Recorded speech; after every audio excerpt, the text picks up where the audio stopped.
उत्तर प्रदेश के एक छोटे से गांव रामपुरा में सुबह का सूरज धीरे धीरे खेतों पर फैल रहा था।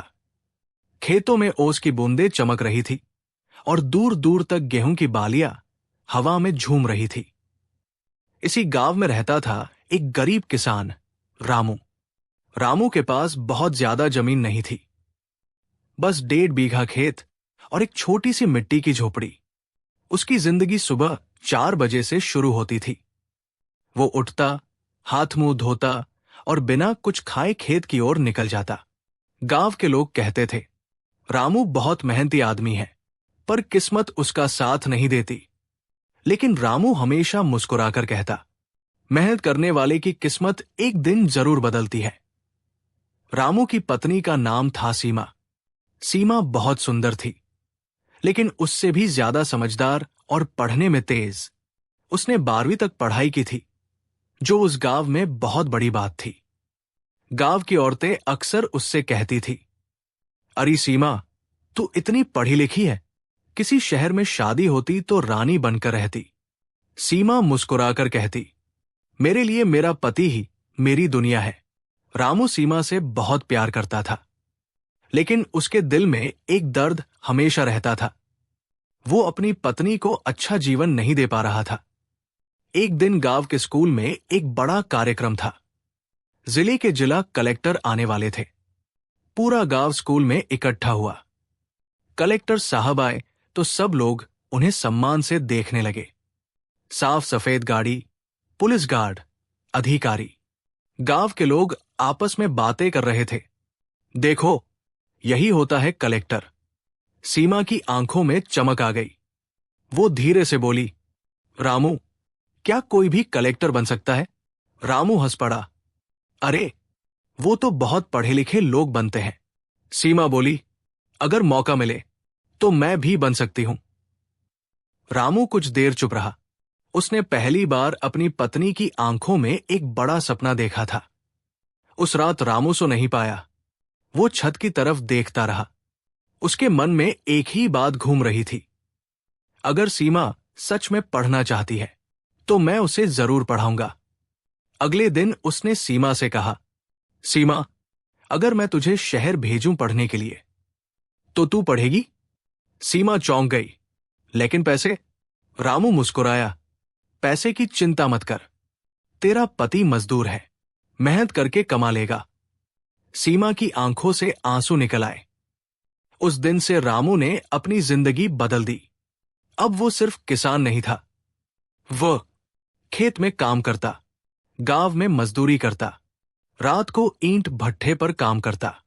कई बार तो वो दिन में 16 से 16 घंटे काम करता।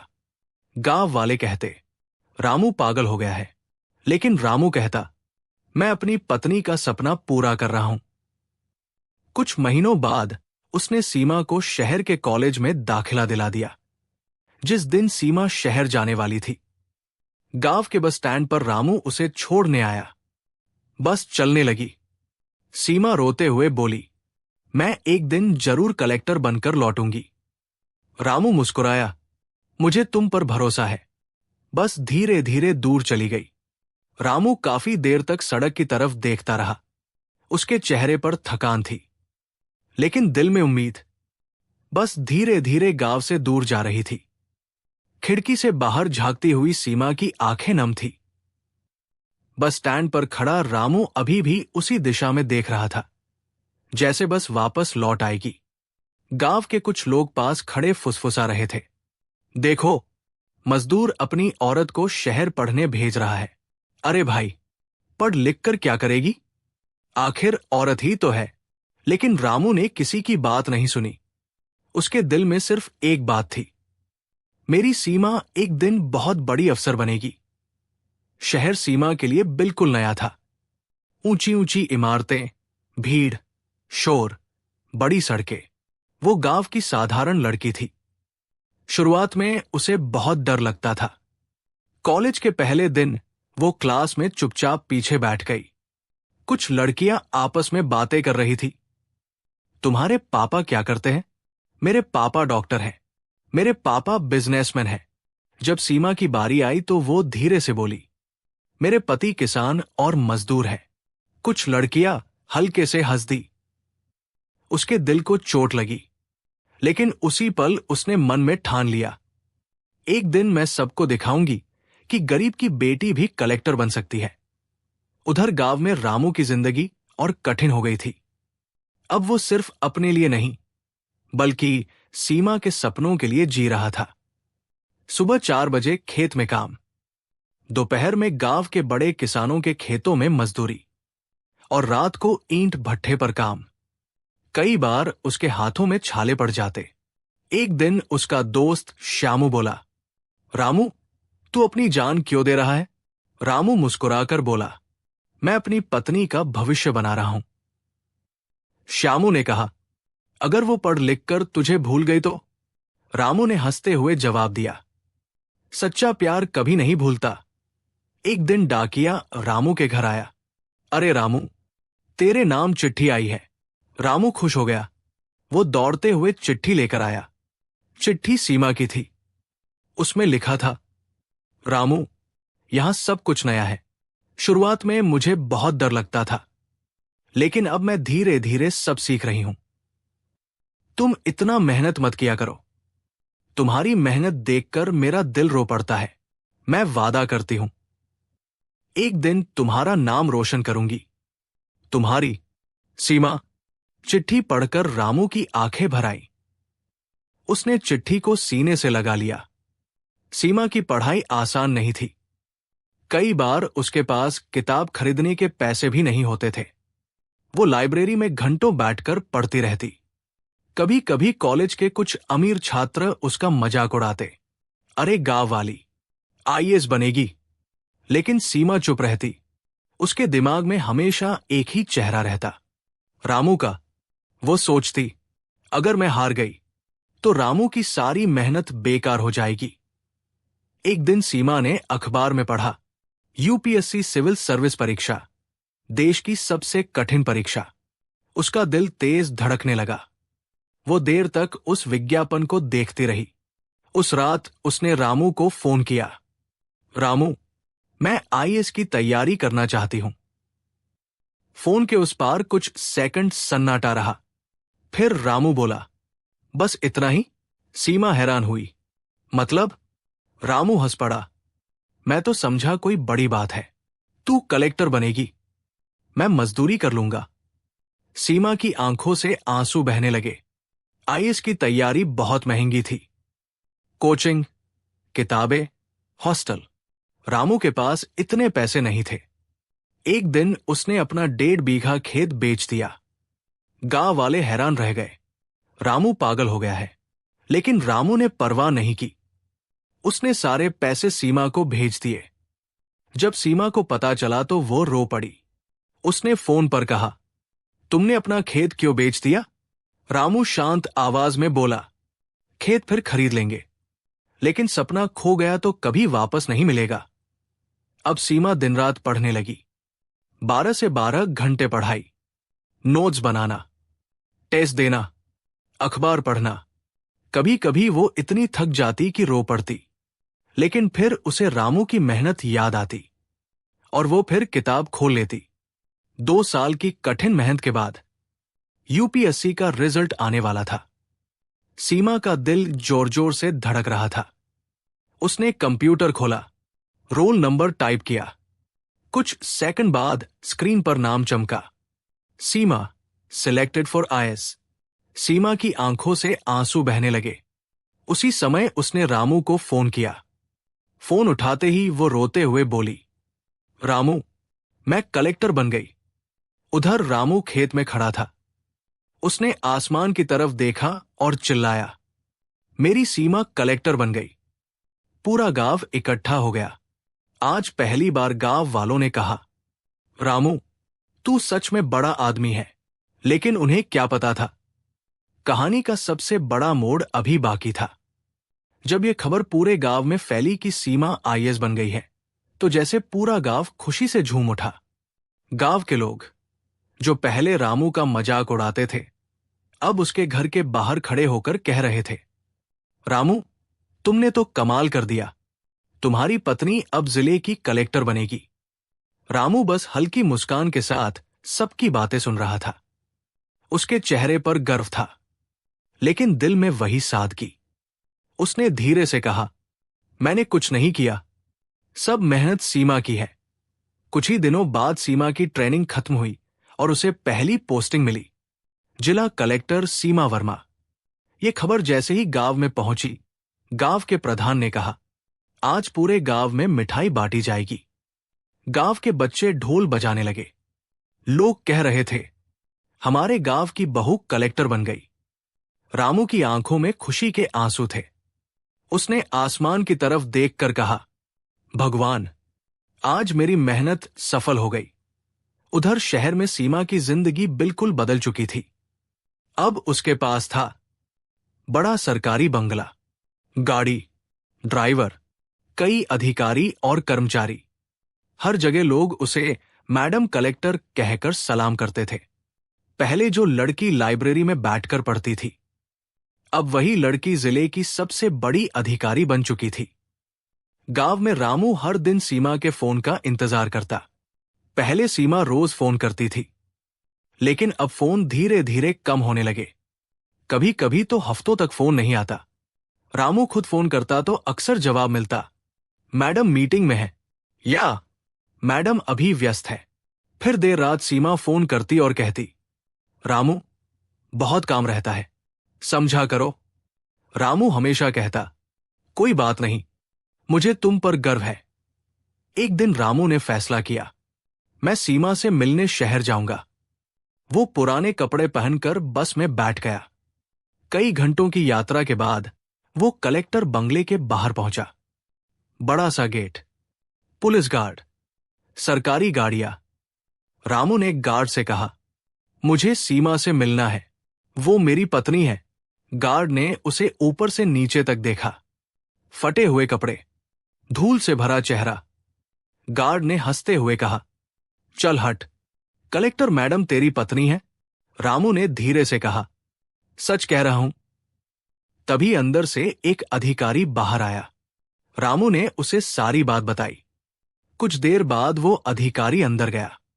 कुछ मिनट बाद सीमा बाहर आई, लेकिन आज उसके चेहरे पर पहले वाली मासूमियत नहीं थी। वो गंभीर आवाज में बोली, तुम यहां क्यों आए हो? रामू थोड़ा घबरा गया। मैं बस तुमसे मिलने आया था। सीमा ने चारों तरफ देखा। कई अधिकारी और गार्ड खड़े थे। वो धीमी आवाज में बोली, यहां इस तरह मत आया करो, मेरी इमेज खराब होती है। रामू के दिल में जैसे किसी ने छुरा घूम दिया, लेकिन उसने कुछ नहीं कहा। वो बस बोला, मैं तुम्हें देखने आया था, बस। सीमा ने जल्दी से कहा, ठीक है, अब गांव वापस जाओ, मुझे बहुत काम है। रामू चुपचाप वहां से लौट गया। गांव लौटकर रामू फिर से मजदूरी करने लगा। अब उसके पास जमीन भी नहीं थी। वो दूसरों के खेतों में काम करता, लेकिन वो हमेशा गर्व से कहता, मेरी पत्नी कलेक्टर है। लोग कहते, तो तू मजदूरी क्यों करता है? रामू हंसकर कहता, मेहनत करना कभी शर्म की बात नहीं होती। गांव लौटकर रामू फिर से मजदूरी करने लगा। अब उसके पास जमीन भी नहीं थी। वो दूसरों के खेतों में काम करता, लेकिन वो हमेशा गर्व से कहता, मेरी पत्नी कलेक्टर है। लोग कहते, तो तू मजदूरी क्यों करता है? रामू हंसकर कहता, मेहनत करना कभी शर्म की बात नहीं होती। एक दिन जिले में बड़ी घटना हुई। सरकारी जमीन पर कुछ लोगों ने कब्जा कर लिया था। सीमा ने आदेश दिया, सभी अवैध कब्जे हटाए जाएं। अधिकारियों की टीम गांव-गांव जाकर जांच करने लगी। इसी दौरान एक शिकायत आई। रामपुरा गांव में सरकारी जमीन पर अवैध खेती हो रही है। जांच टीम वहां पहुंची, और जिस जमीन पर खेती हो रही थी, वो वही जमीन थी जिस पर रामू मजदूरी करता था। अधिकारियों ने रिपोर्ट बनाई और सीमा के पास भेज दी। सीमा ने फाइल देखी। फाइल में लिखा था, मुख्य आरोपी रामू। कुछ सेकंड के लिए सीमा का दिल रुक गया। सीमा के सामने दो रास्ते थे, एक अपने पति को बचाना, दो कानून का पालन करना। कमरे में गहरा सन्नाटा था। कुछ देर बाद सीमा ने पेन उठाया। और फाइल पर साइन कर दिए। आरोपी को तुरंत गिरफ्तार किया जाए। अगले दिन सुबह पुलिस जीप गांव पहुंची। गांव के लोग हैरान थे। पुलिस सीधे रामू के पास गई। इंस्पेक्टर बोला, तुम्हें सरकारी जमीन पर कब्जे के आरोप में गिरफ्तार किया जाता है। रामू चौंक गया, लेकिन मैं तो सिर्फ मजदूरी करता हूं। इंस्पेक्टर बोला, यह आदेश खुद कलेक्टर मैडम का है। रामू कुछ सेकंड चुप रहा, फिर उसने धीरे से पूछा, सीमा का? पुलिस ने सिर हिला दिया। रामू के चेहरे पर दर्द भरी मुस्कान आ गई। उसने हाथ आगे बढ़ा दिए। पुलिस ने हथकड़ी लगा दी। पूरा गांव ये दृश्य देखकर सन्न रह गया। सुबह का समय था। रामपुरा गांव की गलियों में पुलिस की जीप खड़ी थी। गांव के लोग दूर दूर खड़े होकर ये दृश्य देख रहे थे। रामू के हाथों में हथकड़ी थी। जिस आदमी को कभी पूरा गांव सम्मान से देखता था, आज वही आदमी पुलिस के बीच खड़ा था। कुछ औरतें आपस में फुसफुसा रही थी। यही है वो आदमी जिसने अपनी पत्नी को पढ़ाकर कलेक्टर बनाया था, और आज वही पत्नी उसे जेल भेज रही है। रामू ने सबकी बातें सुनी, लेकिन उसके चेहरे पर कोई गुस्सा नहीं था, बस एक गहरी चुप्पी थी। पुलिस जीप धीरे धीरे गांव से निकल रही थी। रामू खिड़की से बाहर देख रहा था। वही खेत, वही पेड़, वही रास्ते, जहां उसने जिंदगी भर मेहनत की थी। उसके मन में एक ही सवाल घूम रहा था, क्या सीमा सच में मुझे अपराधी समझती है? लेकिन अगले ही पल उसने खुद को संभाल लिया। वो मन ही मन बोला, अगर सीमा ने फैसला लिया है तो जरूर उसके पीछे कोई वजह होगी। जिला जेल का बड़ा लोहे का दरवाजा खुला। रामू को अंदर ले जाया गया। जेल के अंदर का माहौल बिल्कुल अलग था। ऊंची दीवारें, लोहे की सलाखें, कैदियों की आवाजें, भारी सन्नाटा। एक सिपाही ने कहा, यहां बैठो। रामू एक कोने में बैठ गया। कुछ कैदी उसे देखकर हंसने लगे। किस केस में आया है? रामू ने शांत आवाज में कहा। सरकारी जमीन पर कब्जा। एक कैदी हंसते हुए बोला, लगता है बड़ा खिलाड़ी है। रामू मुस्कुराया, नहीं, मैं तो सिर्फ मजदूर हूं। धीरे धीरे जेल में खबर फैल गई, एक आदमी है जिसकी पत्नी कलेक्टर है। कैदी हैरान थे। एक कैदी ने पूछा, अगर तेरी पत्नी कलेक्टर है तो तू जेल में क्यों है? रामू ने धीरे से कहा, क्योंकि वो अपना फर्ज निभा रही है। कैदी कुछ देर तक उसे देखते रहे। उन्हें समझ नहीं आ रहा था, इतना शांत इंसान आखिर कैसा आदमी है। उधर कलेक्टर ऑफिस में भी माहौल अजीब था। सीमा अपनी कुर्सी पर बैठी थी। टेबल पर वही फाइल रखी थी जिस पर उसने साइन किया था। रामू गिरफ्तार। उसका दिल बेचैन था। वो खुद से पूछ रही थी, क्या मैंने सही किया? उसी समय एक अधिकारी कमरे में आया। मैडम, आरोपी को जेल भेज दिया गया है। सीमा ने सिर हिला दिया, लेकिन उसके दिल में अजीब सा दर्द उठ रहा था। उस रात सीमा अपने सरकारी बंगले में सो नहीं पाई।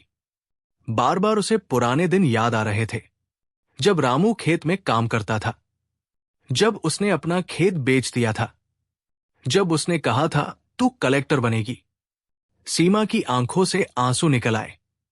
वो धीरे से बोली, रामू, तुमने इतना त्याग किया और मैंने तुम्हें जेल भेज दिया।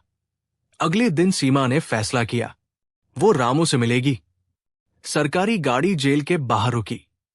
जेल अधिकारी तुरंत बाहर आ गए। नमस्ते मैडम, सीमा ने कहा, मुझे एक कैदी से मिलना है।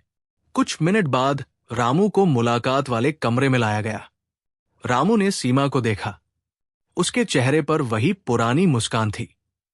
सीमा की आंखें भर आई। सीमा धीरे से बोली, रामू, तुम मुझसे नाराज हो? रामू ने सिर हिलाया। नहीं। सीमा हैरान हुई, लेकिन मैंने तुम्हें जेल भेज दिया। रामू मुस्कुराया, तुमने अपना फर्ज निभाया है। सीमा रो पड़ी, लेकिन तुम निर्दोष हो।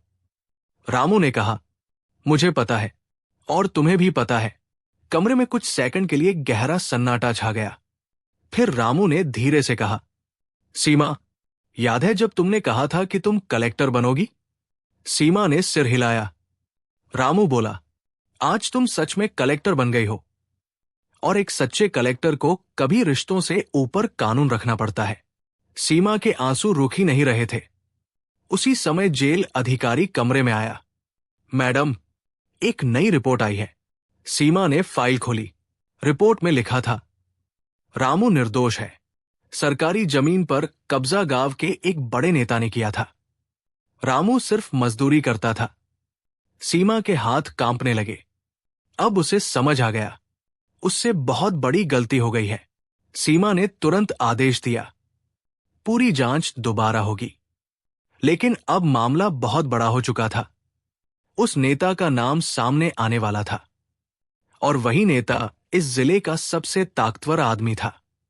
अब यह सिर्फ एक केस नहीं था, यह सत्ता और सच्चाई की लड़ाई बनने वाली थी। जेल अधिकारी के हाथ में जो फाइल थी, उसने सब कुछ बदल दिया था। रिपोर्ट साफ कह रही थी, रामू निर्दोष है। सरकारी जमीन पर असली कब्जा स्थानीय दबंग नेता भानु प्रताप सिंह का था। रामू तो सिर्फ उस जमीन पर मजदूरी करता था। सीमा के हाथ कांप रहे थे। उसे ऐसा लग रहा था जैसे किसी ने उसके दिल पर भारी पत्थर रख दिया हो। वो धीरे से कुर्सी पर बैठ गई। उसकी आंखों के सामने सिर्फ एक ही चेहरा घूम रहा था, रामू का। वही आदमी जिसने उसके लिए अपनी जमीन बेच दी, दिन रात मजदूरी की, और आज उसी को उसने जेल भेज दिया। सीमा की आंखों से आंसू बहने लगे। वो खुद से बुदबुदाई, मैंने अपने सबसे बड़े सहारे के साथ ही अन्याय कर दिया। सीमा ने तुरंत आदेश दिया, इस केस की पूरी जांच दोबारा होगी। जिले के सभी अधिकारियों को बुलाया गया। कमरे में गंभीर माहौल था। सीमा ने कड़े स्वर में कहा, मुझे पूरी सच्चाई चाहिए, चाहे सामने कोई भी आए। अधिकारी थोड़ा घबराए हुए थे, क्योंकि सब जानते थे कि भानु प्रताप सिंह जिले का बहुत बड़ा नेता था। उसके खिलाफ बोलना आसान नहीं था। लेकिन सीमा अब पीछे हटने वाली नहीं थी। उसी शाम सीमा के ऑफिस में फोन आया। फोन के दूसरी तरफ वही नेता था, भानु प्रताप सिंह। उसकी आवाज भारी और घमंडी थी। मैडम, सुना है आप मेरे खिलाफ जांच करवा रही हैं। सीमा ने शांत स्वर में कहा, अगर आप निर्दोष हैं तो डरने की जरूरत नहीं। भानु प्रताप हंस पड़ा। मैडम, राजनीति में सच्चाई से ज्यादा ताकत चलती है। फिर उसने धमकी दी, अगर आपने ये जांच आगे बढ़ाई तो आपकी कुर्सी भी जा सकती है। कमरे में कुछ सेकंड के लिए सन्नाटा छा गया। लेकिन सीमा ने दृढ़ आवाज में कहा, मेरी कुर्सी जाए या न जाए, लेकिन न्याय जरूर होगा। और उसने फोन काट दिया। उधर जेल में रामू अभी भी शांत बैठा था। कुछ कैदी उसके पास आए। एक ने पूछा, तू इतना शांत कैसे रह सकता है? रामू ने मुस्कुराकर कहा, सच्चाई को ज्यादा देर तक कैद नहीं किया जा सकता। उसी समय जेल का दरवाजा खुला। जेल अधिकारी अंदर आया और बोला, रामू, तुम्हारी रिहाई का आदेश आ गया है। सभी कैदी चौंक गए। रामू ने धीरे से पूछा, क्या हुआ? अधिकारी बोला, तुम निर्दोष हो। रामू की आंखों में हल्की चमक आ गई, लेकिन उसके चेहरे पर अभी भी वही सादगी थी। उधर पुलिस की टीम सीधे भानु प्रताप सिन्हा के घर पहुंची। पुलिस अधिकारी ने कहा, आपको सरकारी जमीन पर कब्जे के आरोप में गिरफ्तार किया जाता है। भानु प्रताप गुस्से से चिल्लाया, तुम्हें पता है मैं कौन हूं? अधिकारी ने कहा, यह आदेश खुद कलेक्टर मैडम का है। कुछ ही मिनटों में उस दबंग नेता को हथकड़ी लगाकर ले जाया गया। पूरा जिला ये खबर सुनकर हैरान रह गया। अगले दिन रामू जेल से बाहर आया। जेल के गेट के बाहर एक सरकारी गाड़ी खड़ी थी। गाड़ी से सीमा बाहर उतरी। आज उसके चेहरे पर कोई घमंड नहीं था, सिर्फ पछतावा और दर्द। दोनों कुछ पल तक एक दूसरे को देखते रहे। फिर सीमा रोते हुए रामू के सामने आकर खड़ी हो गई। उसने कांपती हुई आवाज में कहा, रामू, मुझे माफ कर दो। रामू शांत खड़ा था। सीमा के आंसू लगातार बह रहे थे। वो बोली, जिस आदमी ने मुझे कलेक्टर बनाया, मैंने उसी को जेल भेज दिया। रामू ने धीरे से कहा, तुमने गलती नहीं की, तुमने कानून निभाया। सीमा ने सिर हिलाया, लेकिन मैंने तुम्हारा दर्द नहीं समझा। वो रोते हुए बोली, अगर तुम मुझे माफ नहीं करोगे तो मैं खुद को कभी माफ नहीं कर पाऊंगी। रामू ने धीरे से सीमा के आंसू पोंछे और मुस्कुराकर कहा, पगली, अगर मैं तुमसे नाराज होता तो तुम्हें कलेक्टर बनने ही क्यों देता। सीमा फूट फूट कर रो पड़ी। कई सालों बाद वो फिर से वही सीधी सादी गांव वाली सीमा बन गई थी। रामू ने कहा, मुझे तुम पर गर्व है। तुमने साबित कर दिया कि एक सच्चा अधिकारी रिश्तों से ऊपर न्याय को रखता है। सीमा ने धीरे से कहा, लेकिन आज से मैं पहले तुम्हारी पत्नी हूं। फिर कलेक्टर। कुछ दिनों बाद दोनों रामपुरा गांव पहुंचे। पूरा गांव उन्हें देखने के लिए इकट्ठा हो गया। लोगों ने रामू के लिए तालियां बजाई। गांव के बुजुर्ग ने कहा, रामू, तुम सच में महान आदमी हो। रामू हंसकर बोला, मैं बस एक किसान हूं। सीमा ने गांव के लोगों से कहा, अगर आज मैं यहां तक पहुंची हूं तो सिर्फ रामू की वजह से। उस दिन गांव के स्कूल में एक बड़ा कार्यक्रम हुआ। सीमा ने बच्चों से कहा, सपने कभी छोटे या बड़े नहीं होते, बस उन्हें पूरा करने के लिए मेहनत और सच्चे साथी की जरूरत होती है। और उसने रामू की तरफ देखकर कहा, मेरी जिंदगी का सबसे बड़ा सहारा यही आदमी है। पूरा मैदान तालियों से गूंज उठा। रामू मुस्कुरा रहा था। आज उसे समझ आ गया था, उसकी सबसे बड़ी मेहनत सफल हो गई। जिस रिश्ते में त्याग, विश्वास और सच्चाई होती है, वो रिश्ता किसी भी परीक्षा में टूटता नहीं। जय हिंद, जय भारत।